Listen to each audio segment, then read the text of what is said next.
ইফতারি লইয়া বইছে বুট মুড়ি পেঁয়াজু আলুর চপ বেগুনি আপেল আঙ্গুর আনার মালটা আরো যদি কিছু থাকে এই সব লইয়া বইছে।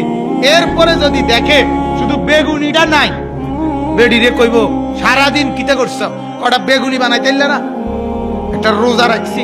আরে বাপরে, ওটা একটা রোজা রাখছে।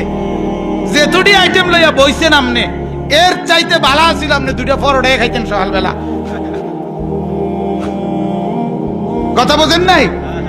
লস আইয়ে তো একটা বেলা আপনি পরোটাই তো খাওয়ানি আছিল বেলা। তাইলে সন্ধ্যার খানাও ঠিক, বড়রাত সেহরির পরে আরে তারাবির পরের খানাও ঠিক, সেহরির খানাও ঠিক, সব ঠিক আছে, শুধু টাইম একটু নড়ছে। নাইলে মিথ্যা, চুরি, ডাকাতি, জিনা, বেবিচার, মদ, জুয়া, অবৈধ রোজগার, ঠকানো, প্রতারণা করা সব আগের মতো। তাইলে